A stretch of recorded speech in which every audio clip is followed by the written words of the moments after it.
Eh bien, bonjour à toutes et bonjour à tous et bienvenue en ce vendredi 10 avril, déjà le 17e numéro de Confine Live. Le temps passe vite et on espère qu'il passe un peu plus vite pour vous, chez vous, à nous regarder tous les jours. C'est vraiment ce qu'on a voulu avec Confine Live, hein, c'était de vous divertir 40 minutes, 45 minutes parfois chaque jour et d'aborder différents sujets entre le rallye et le rallycross. Aujourd'hui, on se retrouve pour une émission rallycross du coup et on a voulu faire un focus sur le tout nouveau championnat junior. Voilà, un nouveau souffle est lancé en championnat cette année avec l'arrivée de ce nouveau championnat. Après 7 saisons avec la Twingo, ça va être l'entrée sur la piste, on va dire, de la nouvelle Clio 5 RX. Un succès déjà garanti avec les 15 places qui ont été prises d'assaut et puis un championnat qui s'annonce très relevé. Et qui de mieux pour parler déjà de la voiture que celui qui l'a développée. Il est pilote en World RX, il nous vient de Belgique. C'est un nouvel invité de luxe dans Confine Live. On est ravis de l'accueillir. C'est monsieur Guillaume de Rieder. Bonjour Guillaume. Bonjour à tous. Et pour l'accompagner, qui de mieux pour parler d'un championnat junior que deux véritables juniors. Ils ont 17 ans tous les deux, deux parcours un petit peu différents en rallycross. Un a fait une saison en division 4, l'autre a fait une saison en championnat junior avec la Twingo. Et malgré leur âge et leur peu d'expérience, ils font partie clairement des favoris de cette saison. C'est messieurs, Dorian Deslandes et monsieur Lucas Darmezin. Salut les gars. Bonjour. Salut les gars. Et pour m'accompagner, c'est celui qui fait toujours un travail remarquable avant les émissions, il faut le souligner, qui vous connaît mieux que personne, ou du moins qui vous a étudié mieux que personne, avec ses questions toujours aussi pertinentes. C'est Cyril. Salut Cyril. Ouais, bonjour Mathieu, bonjour à tous. Et on va partir pour ce nouveau numéro de Confine Live, déjà le 17e, comme je l'ai dit. On a beaucoup de choses à aborder, on va essayer d'être assez rythmé ce matin, parce qu'on a plein de questions à vous poser. Et puis, comme je le dis souvent, on essaie toujours de faire un peu le lien entre le rallye et le rallycross. C'est vraiment le concept de Confine Live. Et on a deux invités là qui ont un petit lien avec le rallye, je crois bien. Donc, Cyril, je te laisse la main pour lancer ce nouveau numéro de Confine Live. Ah ouais, trois invités en effet, Mathieu, pour cette 17e émission. Puis on va démarrer, on va parler aujourd'hui des juniors, de ce futur championnat de France FFSA Rallycross Junior, avec une nouvelle chronique. Donc toute l'équipe a travaillé toute la nuit pour trouver une dénomination à cette chronique. Cette chronique va s'appeler, messieurs, Top Chrono. On va vous laisser chacun 30 secondes pour vous présenter et on va dire résumer votre parcours en sport auto. On va commencer par qui? Tiens, on va commencer par Dorian. Dorian, 30 secondes, c'est le principe de Top Chrono. On t'écoute.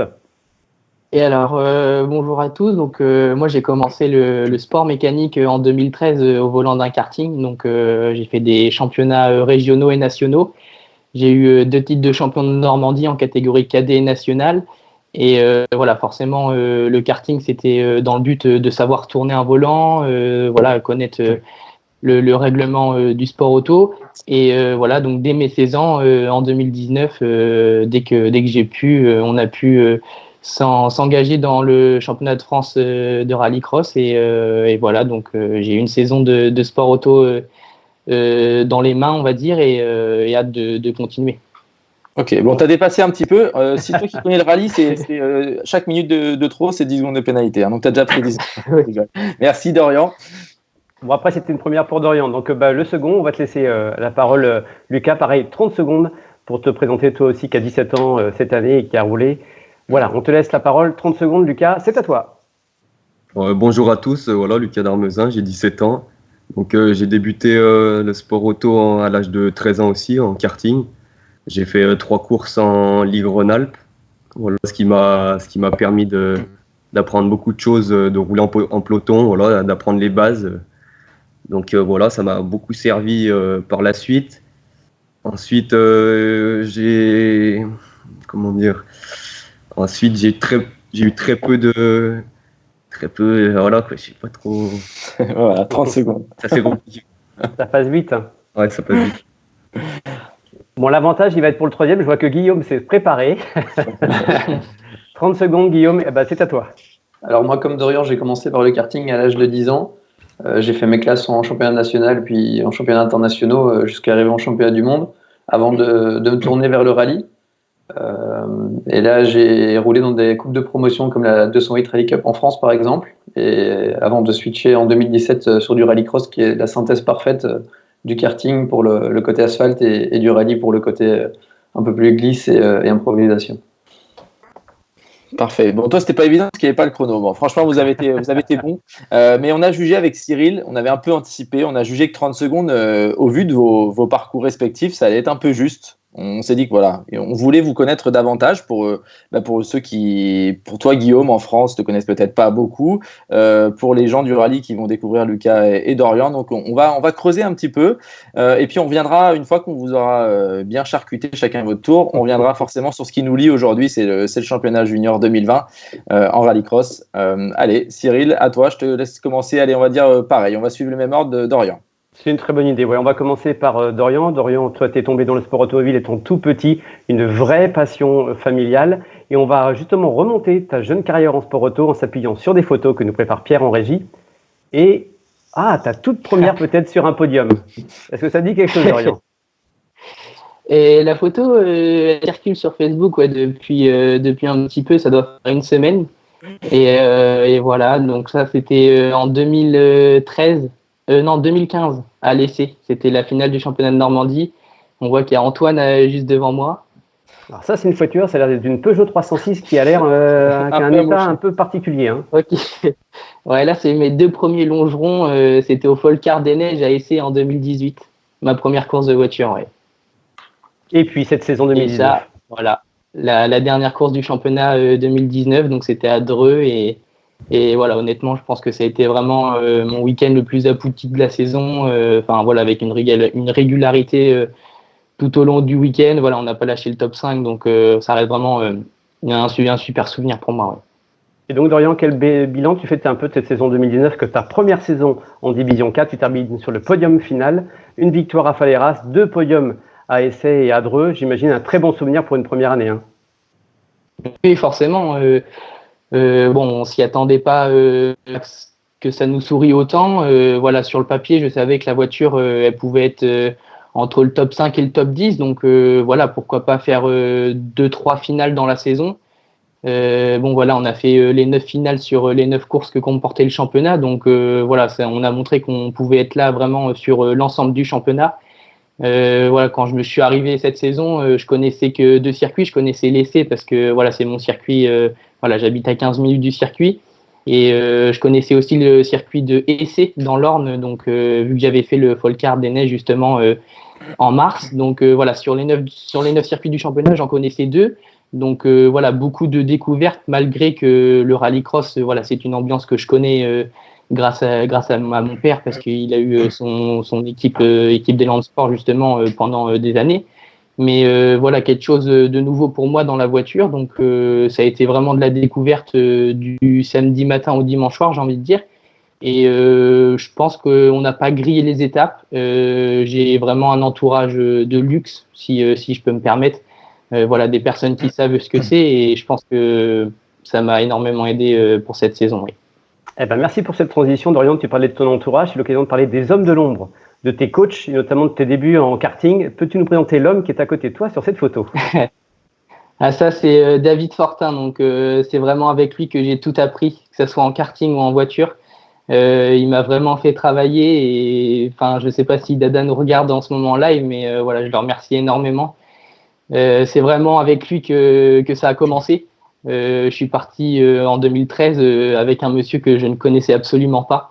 Il a passé son BPGEPS avec, ils étaient dans la même promo que Antoine Massé, Cyril Raymond, mon père. Donc voilà, eux ils se sont tous retrouvés cette année-là, mais moi c'était des personnes que je ne connaissais pas. Donc voilà, David Fortin, maintenant il gère la piste de karting de l'Essai. Et ça a été vraiment un homme clé, j'ai envie de dire, aujourd'hui dans ma jeune carrière. Ouais, et puis ton deuxième coach, tu en parlais tout à l'instant, donc c'est Antoine Massé avec une relation privilégiée avec lui. À ton avis, vu qu'Antoine sera ton team manager et peut-être même ton spotter peut-être en 2020, à ton avis, qu'est-ce qu'il pourrait te dire Antoine dans ton casque si tu prends un mauvais départ? Et Antoine, je l'ai déjà eu cette année en tant que spotter, donc voilà. Pour la D4, c'est vrai. Voilà, je sais sa façon de travailler. Quand faut me mettre des coups de pied aux fesses, entre guillemets, il sait me les mettre et je le remercie énormément pour ça parce que c'est grâce à lui que je peux avancer. Et voilà, c'est quand même une personne qui joue aussi un rôle important dans ma saison de sport auto. Et voilà, je le remercie encore. Ouais, et puis forcément une relation privilégiée avec ta famille, hein, ton papa David qu'on connaît bien dans le monde du sport auto, voilà, qui a roulé en rallycross, ta maman aussi qui a été copilote avec ton papa sur des rallyes. Et puis tiens un instant, je regarde un autre écran puisque je viens de recevoir une question d'un certain David D et qui a une question à te poser, Dorian. Alors je la lis. Quand ton père Adreux te demande de découvrir tranquillement la piste et à la première série d'essais, donc le samedi matin, il voit la très belle 208 en butée de contre-braquage dans le 4e virage à l'entrée du Joker de Dreux. Comment imagines-tu sa réaction? Question précise. Hein. C'est vrai que toute la semaine en amont, avant la course, on savait que la voiture était vendue. La voiture allait partir avec son nouveau propriétaire le dimanche soir de la course. Donc on savait qu'il ne fallait pas faire n'importe quoi. Enfin voilà, le propriétaire prenait la voiture dans l'état. Mais bon, faut savoir être raisonnable quand même. Et c'est vrai qu'il m'avait essayé de me brider toute la semaine en me disant c'est la dernière course, il n'y a plus rien à jouer, il n'y a plus rien à montrer, t'as fait ce qu'il fallait cette saison. Et c'est vrai que dans le premier tour des essais libres, la piste était encore un peu sale forcément parce que les D4 on part en premier. Et pourtant, je suis vraiment pas arrivé vite. Hein. On pourrait encore en parler aujourd'hui, ils ne me croiraient pas. Mais je suis vraiment pas rentré fort dans le Joker. Et c'est vrai que la 208 est partie complètement à l'équerre. Et ouais, ça s'est bien terminé. J'ai quand même fait un barreau de transmission. Mais voilà, c'est le moindre mal. Allez Mathieu, je te laisse la main pour la suite alors. Ouais, mais je pense que Guillaume, là, il connaissait peut-être pas Dorian, mais il est en train de se dire que finalement, il y a plein de liens. On voit des photos passer ou des infos, il doit se dire finalement, je le connais peut-être un petit peu, ce garçon. Et ben justement, un autre lien avec Guillaume. On voulait juste aborder rapidement ce petit test en RX2 à l'OEAC. Qu'est-ce que tu en as pensé? Voilà, comment tu as vécu cette expérience? Je pense que pour toi, jeune pilote, c'était un moment un petit peu extraordinaire. Je sais que tu as partagé ça avec Cyril notamment. C'est pour toi, Dorian. Ah ok, je croyais que tu parlais avec Guillaume. Non, c'est pour toi. Non, toi, comment t'as vécu ouais, non, la RX2, ça a été une matinée vraiment super sympa. J'avais déjà discuté avec Andreas Eriksson en Suède parce que voilà, je sais que Cyril le connaît beaucoup forcément vu qu'il a roulé sous son team. Mais on avait déjà discuté, on avait essayé de monter le projet pour faire l'OIAC en 2019. On s'était pris un petit peu trop tard. Enfin voilà, Andreas voulait qu'on fasse une séance d'essai, mais voilà, on s'était pris trop tard, donc on s'est dit bon allez, on va repousser ça cette année. Donc malheureusement cette année, je ne sais pas si ça aura lieu. Mais du coup, pour se consoler, on avait décidé avec mon père de faire la séance RX2. Donc normalement, c'était une journée qui se déroulait le matin et l'après-midi. Moi, je reprenais les cours à 14h, donc on a fait un petit format express spécialement pour moi. Donc j'ai roulé vraiment que le matin. Donc j'ai dû faire 3 tours avec Cyril, j'ai crevé. Et du coup, Andreas Eriksson m'a dit bon allez, vu que tu as crevé, tu vas pouvoir repartir. Et je suis reparti avec la voiture de son fils Oliver. Et honnêtement, devoir vraiment rouler juste 5 tours avec lui, fallait vraiment être dedans d'entrée de jeu, montrer ce que je savais faire. Et je pense que ça leur a plu. Après, faudrait peut-être pousser la vis un petit peu plus loin pour voir ce que eux ils pourraient s'ils pourraient m'aider, mais d'avoir roulé avec eux, non, je pense que ça m'a énormément donné, c'est de l'expérience en plus de toute manière. Ok, merci Dorian. Moi, je pense que c'était une présentation plutôt globale et complète de ce petit jeune de rallycross. On va poursuivre avec Lucas et comme ça, Guillaume, ça te permet en même temps que nous de continuer à les découvrir et après, forcément, on parlera avec toi. Écoute, Lucas, alors Lucas, il nous vient de la Savoie, qui n'est pas une région commune pour le rallycross. On sait qu'en France, ça se passe beaucoup dans le nord-ouest. Pareil, voilà, tu as baigné un peu dans le milieu du sport auto avec ton papa qui était et qui est toujours pilote en rallye, une famille et voilà. T'as un beau-père qui a un team en rallye notamment. C'est comme ça que tu es rentré, j'imagine, un petit peu dans le milieu avec le karting et puis une première année en rallycross. Pareil, on va faire comme avec Dorian, on va diffuser un peu de photos là pour revenir sur différentes étapes. Donc ça, il me semble que c'est toi, on a dû trouver ça. Donc comme je le disais, tu as commencé en karting, c'est ça? Tout jeune, oui. Je devais avoir 5-6 ans sur cette photo. Ok, là je crois que tu es au volant d'une 206 Super C100 si je dis pas de bêtises. Tu te rappelles de ce moment-là? J'étais dans la voiture de mon père dans la Super C100. Il doit avoir 7-8 ans. Voilà, donc on se dit que voilà, il a vraiment baigné dedans depuis tout petit. Et puis bah là, ta première année en rallycross, voilà, Faleras. Comment ça s'est passé voilà, rapidement, on reviendra aussi après avec ta relation. On voit la photo avec Valentin Comte. Comment s'est passée cette première année, pour toi, Lucas, cette année? Bah, alors, cette première saison, c'était vraiment découvrir la discipline. Donc voilà, j'avais pas trop d'ambition, mais voilà, c'était vraiment découvrir la discipline, les circuits. Ensuite, j'ai pu compter sur l'aide de Valentin Comte qui a su me donner de précieux conseils, voilà, qui a quand même une bonne expérience dans le monde du rallycross. Donc voilà, après, je suis bien resté avec Stéphane Olivier, à qui on avait acheté la Twingo l'année passée, donc j'ai pu compter sur toutes ces personnes qui m'ont vraiment fait découvrir le monde du rallycross. Et puis petit à petit, j'ai réussi à prendre mes marques et à évoluer. Ouais, il y a eu des belles performances. Il y a eu aussi un peu des bas, hein. Voilà, il y a eu 2 courses assez difficiles à La Varenne notamment et à Mayenne, si je dis pas de bêtises, mais une saison qui a fini clairement en fanfare avec la victoire à Dreux. Est-ce que, quand tu t'es engagé en début de saison, est-ce que tu pensais pouvoir gagner dès ta première saison? Alors, bah, je me suis engagé très clairement pour vraiment, comme je vous l'ai dit, pour découvrir le monde du rallycross. Donc, je me mettais aucune pression. Voilà, quoi. Course par course, je prenais vraiment course par course. Après, certes, j'ai eu pas mal de malchance et de péripéties, mais bon, je pense que c'est ce qui a fait que j'ai pris pas mal d'expérience, du moins c'est l'année passée, et je pense que ça pourrait me servir pour cette année. Mais après, j'étais vraiment pas dans l'optique d'y aller pour gagner. Ça s'est fait tout seul, et puis voilà. Ok. On viendra forcément, on parlera plus tard, vous l'avez compris, de la saison 2020 qui nous attend et qu'on espère retrouver au plus vite. Juste une petite question et après je laisserai la main à Cyril pour attaquer Guillaume de Rieder. Lucas, est-ce que tu as des ambitions de rallye, toi qui a baigné dans le rallye, est-ce que à l'avenir c'est une discipline qui t'intéresse ou tu veux vraiment d'abord faire tes marques en rallycross? Alors, bah, pour l'instant, c'est certes, je baigne dans le rallye depuis tout jeune. Donc, mon point de vue, c'est que c'est sûr que maintenant que je me suis lancé dans le rallycross, je préfère me concentrer là-dessus. Mais dans l'avenir, pour plus tard, c'est sûr que le rallye, ouais, ça m'intéresse. Ok, bah merci Lucas, on t'a découvert voilà, en 2 minutes 30, c'était parfait, on a découvert un peu plus sur toi. Allez Cyril, je te laisse attaquer notre invité de luxe. Bon, ouais, de luxe, en effet, Guillaume. On va te laisser plus de 30 secondes quand même pour remonter avec toi à ton parcours en sport auto. Vice-champion quand même RX2 en 2018, pilote GCK en World RX l'année passée. Et puis je crois que tu es aussi ingénieur chez Renault Sport à Viry-Châtillon. Et c'est l'occasion de te poser un peu cette première question à titre professionnel. Peux-tu nous parler un peu de ton métier justement? Oui, alors c'est vrai que moi j'ai un profil un peu atypique parce que j'ai toujours cumulé les 2 casquettes de pilote et ingénieur. Et donc là, je travaille effectivement en tant qu'ingénieur motoriste pour Renault Sport F1 à Viry-Châtillon. Donc malheureusement, pour le moment, je ne travaille plus parce qu'on est en shutdown. En fait, l'entreprise, enfin, tous les teams de F1 ont décidé de déplacer le shutdown estival durant cette période un peu spéciale. Donc là, pour le moment, je suis en congé.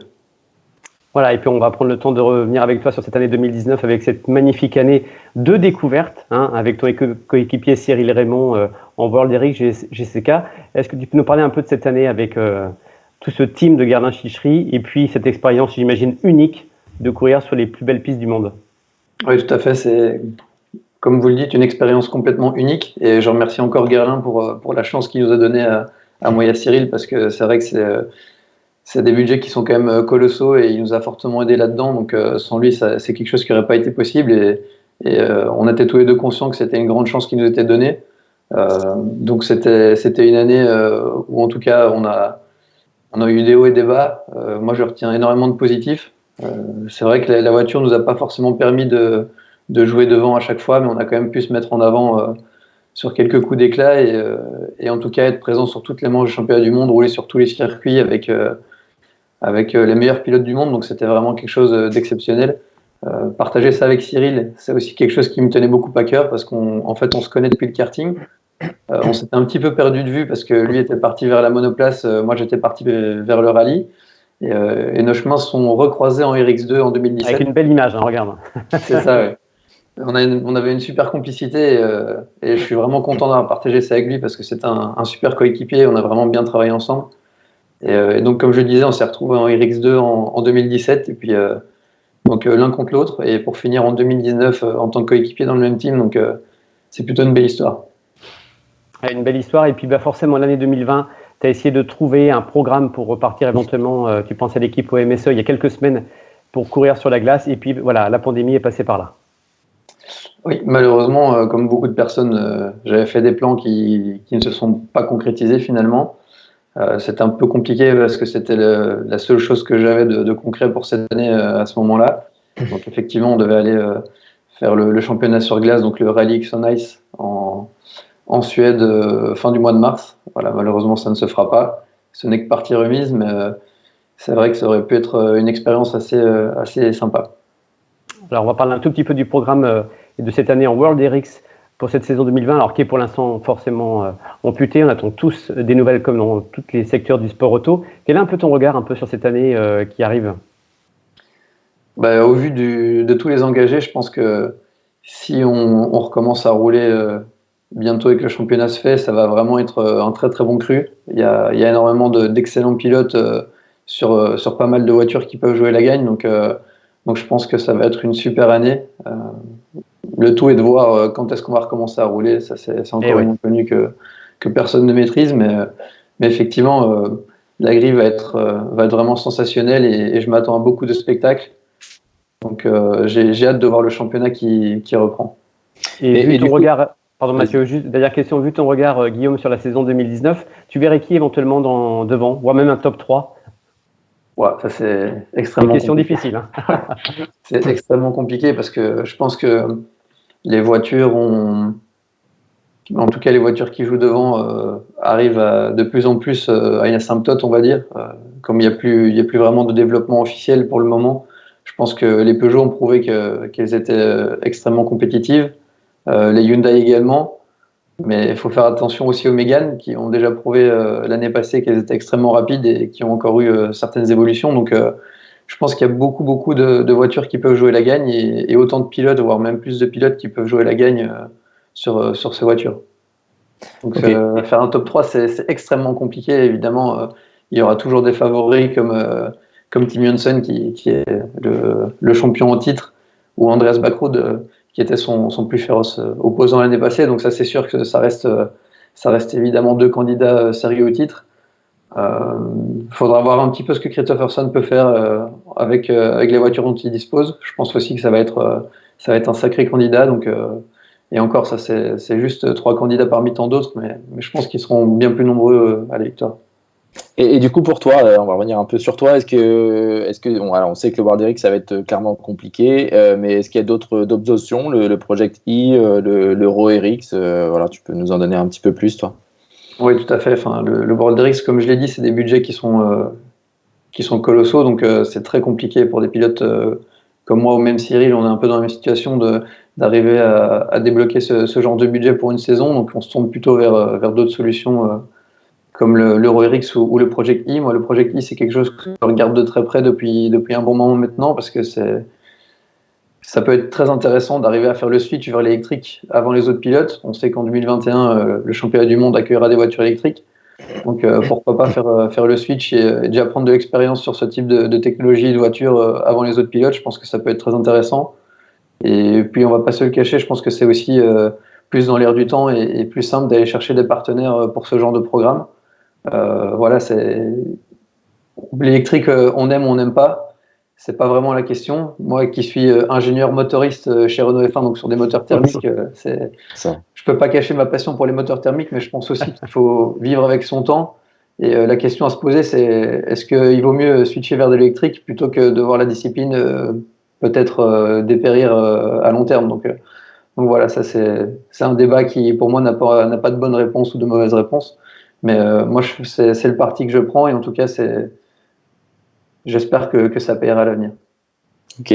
On avait un message tout à l'heure, le papa de Dorian nous a laissé un message. On a un petit message d'un certain Cyril R aussi, forcément. Alors, il avait une question, mais d'abord, il a voulu tenir à te laisser un message. Voilà, il voulait vraiment souligner que c'était une super année que vous avez passée ensemble l'année dernière avec beaucoup de complicité et qu'il espère forcément que vous allez vous retrouver au plus vite.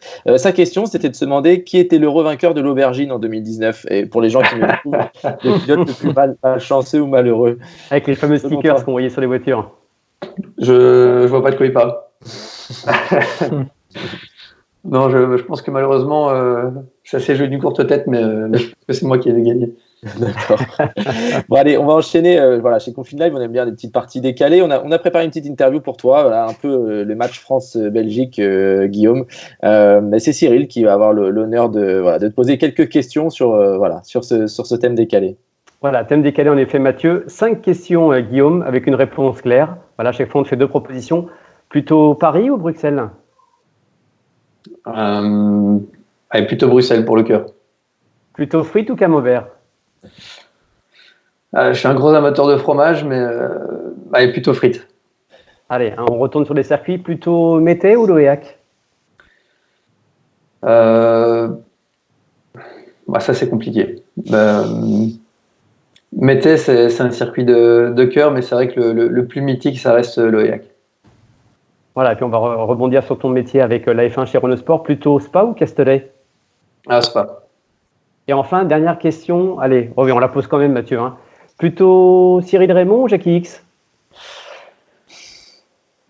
C'est extrêmement compliqué. Je pense que là, pour le coup, je vais m'étaler un peu plus. Je pense que Jackie X, ça reste une légende du sport automobile belge et voire le plus grand pilote belge de tous les temps. Donc, c'est sûr qu'on voudrait tous le ressembler. Après, Cyril, j'ai des liens particuliers avec lui, donc je vais prendre Cyril.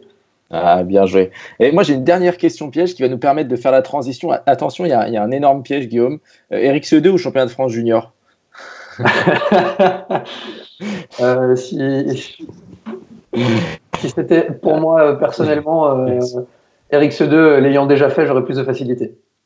Non, on comprend bien. Bon, merci Guillaume pour avoir répondu franchement à ces questions. Et ben nous, ça va nous permettre de passer à la suite. En attendant d'aborder ce thème-là, on a une petite vidéo pour les gens qui vous découvriraient un petit peu le championnat junior, une petite vidéo de la Clio. Et c'était, je pense, Guillaume au volant d'ailleurs. Allez, une petite vidéo.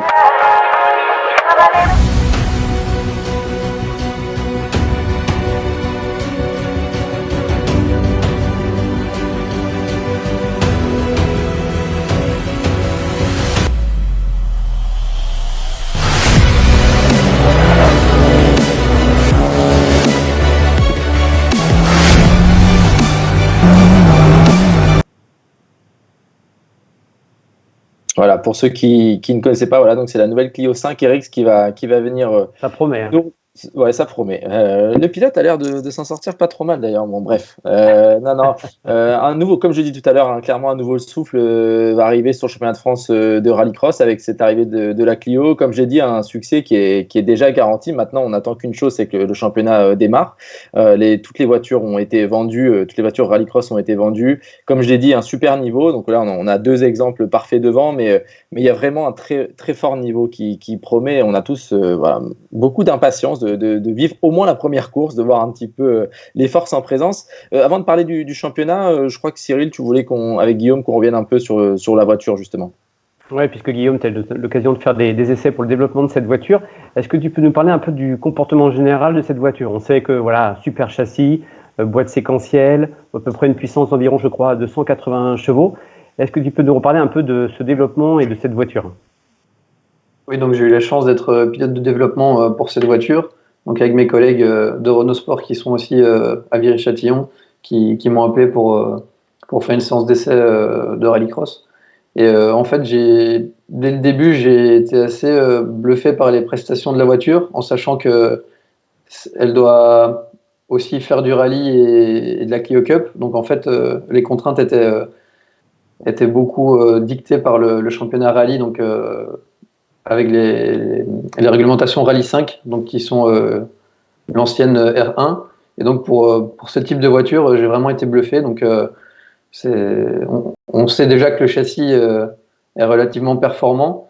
On a beaucoup travaillé sur tout le setup de suspension et de rigidité de la voiture parce qu'en fait, on ne pourra plus le changer en cours de championnat. Donc la base sera définie. On ne peut pas régler les suspensions. Donc il fallait trouver un setup qui soit assez polyvalent et qui mette les jeunes pilotes en confiance dans toutes les circonstances et sur tout type de surface, dans toutes les conditions. Donc ça a été le travail premier, le travail majeur. Ensuite, on a effectivement essayé de regarder d'autres petits setups comme des setups de pinces, etc. pour essayer de rendre la voiture la plus agréable possible pour tous les jeunes pilotes. Et pour finir ensuite par de la map moteur et essayer de vraiment faire quelque chose voilà, où le pilote se sente vraiment en confiance et puisse s'attaquer le plus possible avec ses voitures. C'était vraiment l'objectif premier. C'était que les pilotes puissent se battre à armes égales dans une voiture qui les mette en confiance et puissent prouver leur potentiel. Et je pense que Renault Sport a fait un travail exceptionnel à ce niveau-là, en partenariat avec Boss Suspension, qui ont fait vraiment aussi un super boulot sur la séance de test et dans leur développement. Donc vraiment super satisfait du produit. Je pense que le rapport qui a été pris de cette voiture est vraiment impressionnant et je doute pas que tous les pilotes vont prendre beaucoup de plaisir à son volant. Bon, on a hâte de la voir maintenant en piste. On va peut-être pas donner, Guillaume, toutes les clés à Dorian, à Lucas et à tous les autres, mais à ton avis, quel type de pilotage il faut avoir pour cette Clio RX? Alors, comme pour ce type de voiture, donc des tractions avant avec peu de puissance, il faut être propre. Ça, c'est clairement la règle numéro 1 dans toutes les coupes de promotion. C'est la propreté qui payera. Et je ne sais pas s'il y aura plutôt un type de pilotage ou l'autre qui va se dégager, à part justement le fait d'être bien précis, assez minutieux, etc. Parce que par exemple, le moteur turbo dont la voiture dispose est relativement coupleux et relativement plein. Donc ça veut dire que pendant les tests, on a essayé deux types d'approches. Donc en essayant de rouler un petit peu comme avec une voiture Atmo, donc c'est-à-dire en tirant vraiment très très haut les rapports et en essayant d'allonger au maximum. Et à l'inverse, essayer de rouler un peu plus sur le couple, comme sur une voiture turbo classique, un peu plus typée supercar, on va dire. Et en fait, les deux approches étaient relativement très très proches justement en lap time. Donc ça, c'est aussi quelque chose qui est assez sympa sur cette voiture, c'est que si on vient d'un moteur Atmo ou plutôt d'une voiture avec un moteur turbo, ce sera relativement facile de s'adapter. Okay. Merci Guillaume, parce que là, super conseil pour tous les pilotes qui nous écoutent aujourd'hui et pour Dorian et Lucas. Hein. Ouais, en effet, on est très chanceux chez Confine Live. Hein. C'était voilà, qui de mieux pour parler de la Clio que celui qui l'a développée, donc c'était top. On reviendra sur le championnat junior avec notamment les gens de la Ford, André Péan, qui je pense et qui va s'occuper de ce championnat. Les gens de chez Renault Sport nous rejoindront, je pense, dans les semaines à venir, je l'espère, dans Confine Live pour parler du championnat. Mais là, c'était parfait, c'est exactement ce que je pense les pilotes avaient envie d'entendre, mais ils sont tous impatients. Mais là, ils ont pris des infos. Alors un grand merci à toi Guillaume.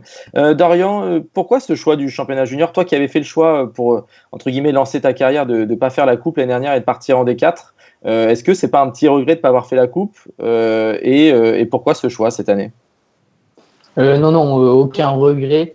Honnêtement, j'ai eu la chance et l'opportunité avec l'équipe de Romain Dartenay et de Pierre Hague de pouvoir monter une 208 R2, donc plus typé rallye. C'était un projet que mon père voulait montrer aux personnes du rallycross que ce type de voiture pouvait fonctionner. Donc voilà, comme je l'avais dit tout à l'heure, on savait que sur le papier, la 208 pouvait se positionner entre le top 5 et le top 10. Après, on n'avait pas non plus fait un moteur full en évolution.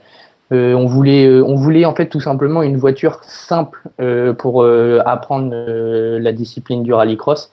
Donc en termes de châssis, je pense que je pense que je pourrais retrouver une voiture aussi performante en châssis, mais la 208 honnêtement c'était un châssis de fou, super efficace et justement malgré ce manque en moteur par rapport au ténor de la division 4, on arrivait à compenser ce manque. Et justement, maintenant que le nouveau championnat de France junior avec les Clio 5 fait son apparition, je pense que l'expérience acquise des 9 courses au volant de ma 208 vont m'être très utiles, je pense, dans la Clio. Je pense que le gap entre Twingo Clio 5 est pour moi plus important que le gap 208 R2 Clio 5. Voilà. Du coup, tu avais lu dans l'avenir, tu as été très bon, bravo. Ouais, je ne sais pas si on avait lu dans l'avenir, mais voilà, j'ai eu la chance de pouvoir faire une année en Division 4. Voilà, ça reste des voitures de course, boîte séquentielle, donc c'était pas du tout dans l'esprit de griller les étapes ou quoi que ce soit, mais voilà, j'ai eu l'opportunité, on l'a saisi, et je pense que ça peut nous servir au moins pour la Clio 5. Ouais. Ok, du coup, moi j'avais une dernière question parce que tu parles beaucoup d'Orient. Alors, je vais en laisser qu'une dernière.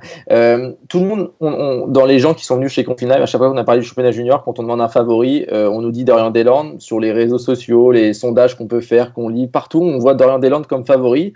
On rappelle juste que tu as 17 ans, que tu n'as qu'un an de rallycross derrière toi. Est-ce que tu comprends qu'on te mette dans le rôle de favori et comment tu le vis? Honnêtement, ça me fait sourire à chaque fois que j'entends mon nom cité dans ce genre de questions. Après, c'est pas une pression que je me mets.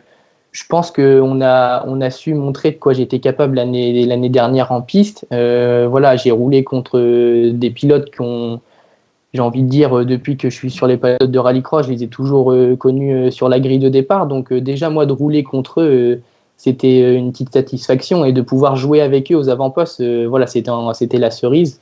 Donc, dans ma tête, je fais quand même abstraction de cette casquette de favori. Je pense que quand on regarde la liste des engagés, on va être au moins, j'ai envie de dire, une petite dizaine à pouvoir aller jouer la gagne. Donc, non, rien n'est fait. Et justement, hâte que la saison puisse débuter dans des conditions normales. Ok, bon, comme tu as été bon, je te laisse une dernière question. Est-ce que tu as une question à poser à Guillaume sur, je sais pas, sur la voiture ou sur son expérience? Est-ce que tu as une question à lui poser comme ça qui te passe par la tête? Moi, Guillaume, j'avais déjà sollicité plus côté professionnel parce que j'aimerais bien devenir ingénieur. Donc, je l'avais contacté pour savoir quelles études il avait fait. Mais plus du côté sportif maintenant, je sais que Guillaume a beaucoup roulé en kart. Donc, quand il arrivait en rallycross, il avait quand même une bonne expérience. Je sais désolé Guillaume, mais je sais que tu n'as pas eu le titre en RX2. Je pense que ça aurait été une chose que tu aurais bien voulu. Et selon toi, qu'est-ce qui a manqué justement pour que ce titre, tu l'empoches, quoi? Bonne question. Alors, je crois pas à la chance, même si j'ai manqué un petit peu de réussite avec 3 abandons sur cette course en demi-finale sur des problèmes techniques. Donc, je pense déjà que sans ces petits soucis techniques, ça aurait été relativement plus simple d'empocher un peu plus de points. Ça s'est joué sur la dernière course. Donc, voilà, je pense que refaire le match après, c'est toujours un peu délicat, mais c'est sûr qu'en finissant toutes les courses, ça aurait été plus simple. Et sinon, il suffisait de gagner celle que j'ai finie à la place de terminer 2 ou 3e pour avoir ce titre. Donc je pense que je ne sais pas si j'aurais pu faire beaucoup mieux que ce que j'ai fait parce qu'on était vraiment, pour moi, un haut niveau de performance avec Oliver Eriksson. Et ça se jouait vraiment à peu à chaque fois. Donc je pense que ce qui m'a le plus desservi, c'était surtout les départs cette année-là par rapport à lui. Je pense qu'en piste, on était régulièrement plus rapide, mais qui prenait souvent l'avantage sur les départs. Et on sait qu'en rallycross, le départ, ça fait beaucoup. Donc peut-être j'aurais dû travailler un petit peu plus là-dessus. Ok, je te remercie. Merci messieurs. Cyril, allez, à toi. Une petite question à toi, Lucas. Est-ce que tu appréhendes, forcément parler de la Clio à l'instant, est-ce que tu appréhendes le passage à la boîte séquentielle ou pas? Alors, j'ai eu l'occasion de rouler avec une boîte séquentielle il y a 1 an et demi, donc voilà, c'était sur un circuit avec une 208 R2. Donc, j'appréhende oui et non. Donc, j'ai déjà eu un petit peu d'expérience. Voilà, j'ai déjà engrangé 60 km avec une boîte séquentielle. Donc, on verra bien comment ça va se passer, mais voilà. Et puis, autre question, Lucas, tu vas passer donc en effet de la Twingo à la Clio avec aussi la découverte et avec le spotter que tu auras dans tes oreilles. Donc oui, le spotter, je trouve ça génial. Donc ça peut être une bonne source de formation pour le pilote. Donc voilà, j'ai hâte de découvrir ça avec mon spotter. Et puis Lucas, donc dernière question, pareil pour Dorian, as-tu éventuellement une question à poser à Guillaume? Alors oui, sachant qu'il est déjà roulé avec la Clio, est-ce que c'est une voiture facile à conduire et à prendre en main ou... Alors oui, je pense effectivement c'était un petit peu le but de la démarche, que ce soit une voiture facile à prendre en main et qui donne confiance. Donc je pense que oui. Et pareil, le fait d'avoir une boîte séquentielle, je pense aussi que c'est une très très bonne chose parce qu'il faut le plus vite possible apprendre un peu toutes les facettes et toutes les ficelles du plus haut niveau. Pareil pour le spotter, donc je pense que ça c'est vraiment une très bonne chose d'avoir une voiture qui se rapproche le plus possible d'une vraie voiture de course, donc avec boîte séquentielle, etc. Pour se familiariser le plus vite possible. Et pareil pour le spotter, pour s'y habituer à avoir quelqu'un qui parle en roulant. C'est pas forcément quelque chose qui est intuitif au début, surtout quand on vient du karting ou du circuit, on n'a pas l'habitude. Peut-être un peu plus quand on vient du rallye, qu'on a l'habitude d'écouter un copilote. Mais c'est vrai que ça, c'est quelque chose auquel il faut se faire aussi au début. Ok, moi j'avais une petite dernière question du coup pour Lucas. Est-ce que je vais mettre les pieds dans le plat, est-ce que clairement en 2020 tu penses ou tu veux pouvoir battre Dorian et les autres petits copains en championnat? Est-ce que c'est vraiment un objectif d'aller chercher au moins une victoire, voire plus cette année? Bah certes, hein, on a tous des ambitions, donc voilà. Mon objectif, ça sera de découvrir le plus rapidement possible à Clio pour essayer de performer d'entrée de jeu. Donc voilà, que le meilleur gagne quand on verra ça. Ok, bon bah merci messieurs, je pense qu'on a fait un petit tour rapide de cette Clio et des ambitions de chacun. Dernière petite chronique, on est déjà à 40 minutes de live, on n'arrivera jamais Cyril à tenir nos 30 minutes, hein, jamais. Eh non. Dernière petite question un peu pour chacun, on a un petit partenariat avec le coin des fans de Rallycross en France, donc une petite question, elle est pour Guillaume. Ton souhait le plus cher pour les prochaines années, pas forcément en sport auto, mais bon, on va dire que le sport auto, soit que Renault soit champion du monde en F1 ou que toi tu te retrouves à nouveau en World RX. J'ai modifié un peu la question, mais elle me va bien. Alors mon rêve le plus cher, ce serait d'être double champion du monde, à la fois en rallycross en tant que pilote et en F1 en tant qu'ingénieur. Voilà, super réponse, parfait. Je crois que Cyril, on avait une question pareille d'un fan là pour Dorian, il me semble. Ouais, déjà, je voulais remercier Mathieu, tous ceux qui nous ont aidés à préparer cette émission. Ils sont beaucoup de complices à nous avoir accompagnés ces dernières heures pour vous recevoir tous les trois. Oui, une dernière question. Alors, je regarde mon téléphone puisque ça arrive. Une question de certain Antoine M pour Dorian. Alors, la question est la suivante. Je regarde mon téléphone. Est-ce que Dorian, tu préfères te faire engueuler par ta mère pour une mauvaise note ou par ton coach lorsque tu en fais beaucoup trop en piste? C'est pas une question facile. Si j'ai Mon une avis, mauvaise c'est la note, pause. si j'ai une mauvaise note, c'est que j'ai pas assez bossé mon cours, et si j'en fais trop en piste, ouais, peut-être que je préfère me faire engueuler si j'en fais trop en piste, parce que les deux engueulades entre guillemets m'apporteront que du plus, mais étant compétiteur et voulant toujours performer au mieux, je pense que je préférais la petite claque dans le casque de Antoine M. Je sais pas ce que tu en penses, Guillaume, mais il parle bien, ce Dorian. Il ne te fait pas penser à un certain pilote du sud de la France de rallycross aussi, là, non? Raphaël par là.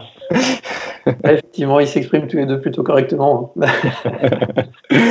Bon, bah écoutez, messieurs, il me reste. Je vais commencer par remercier Cyril, quand même, qui a fait un travail aussi, comme j'ai dit tout à l'heure, et je le répète, remarquable pour préparer cette émission, mais aussi les autres. Un grand merci à toi, Cyril, du coup, d'avoir partagé. Donc, merci à tout le monde. Et puis un clin d'œil quand même, Mathieu. On a vraiment hâte de revoir les pistes de rallycross, de voir toutes ces Clio en piste. Et donc, j'ai qu'une hâte, c'est de retrouver Jean-Jacques au micro pour compter et pour partager plein de manches qualificatives. On a hâte aussi. Un grand merci à vous trois, nos invités. Merci Lucas, merci Dorian. Un grand merci aussi à Guillaume. C'était un honneur de t'avoir dans l'émission. Merci messieurs. Merci. On espère, alors pour les deux petits jeunes, vous revoir au plus vite en championnat de France. Guillaume, qui sait, un jour sur les pistes du championnat de France, ou sinon on viendra te voir en World RX. On ne se fait pas trop de soucis, on te le souhaite en tout cas. Il me reste à remercier forcément toute l'équipe technique. La liste est longue, mais forcément Pierre-Elisabeth pour les émissions de Rallycross, mais aussi tous ceux qui travaillent sur le projet en général, donc Eric, Noémie, Maxime, Philippe, et puis ceux qui m'ont accompagné à présenter les émissions de Rallycross, Cyril, Jean-Jacques Guibal, à qui on pense et on embrasse fort, Manu Huneau et Aurélien du coin des fans de Rallycross. C'était la dernière émission de Rallycross cette semaine. On espère que ce ne sera pas la dernière. On va travailler dur là, les prochaines heures et ce week-end là, pour vous retrouver dès la semaine prochaine. En tout cas, je tenais forcément à remercier du fond du cœur Auré Castor qui nous a suivis dans ce projet. Merci à la Fort aussi. On espère vous retrouver au plus vite et ce dès mercredi prochain. C'est notre souhait le plus cher. Et puis merci à vous de nous avoir suivis aussi nombreux. Ça a été vraiment une aventure. Alors, je ne vais pas parler au passé, on va se dire qu'elle continue, mais c'était vraiment une aventure au moins jusqu'ici incroyable. Vous nous avez suivis Vraiment, vous avez vraiment été très nombreux. On a eu des invités de tous les horizons et c'était vraiment ça l'esprit de Confine Live, de Sébastien Loeb à Dorian Deslandes et il y en a eu tellement que je ne pourrais pas les citer, mais voilà, on voulait vraiment aborder un peu tous les thèmes de tous les niveaux, toutes les catégories, tous les horizons. Donc nous, on a passé un moment juste incroyable. Merci à vous, merci à toute l'équipe qui m'a entouré. Et puis demain, Confine Live continuera demain au moins pour la partie rallye. Avec une émission consacrée à ceux qui ne sont pas que des sacs de sable, voire pas du tout. Ce sont les copilotes. Demain, voilà, on va mettre l'honneur sur les copilotes. Et j'ai pas fait un vilain jeu de mots avec le jeu de sable parce qu'il y aura un vainqueur du Dakar. Je vous dis pas qui, mais il y aura un vainqueur du Dakar dans l'émission. Et peut-être aussi un petit atout charme. Je vous en dis pas plus. C'est Eric qui présentera l'émission demain avec Philippe Soin. Et d'ici là, prenez soin de vous et à très bientôt, je l'espère. Salut, bye bye. Et vive le rallycross. Salut.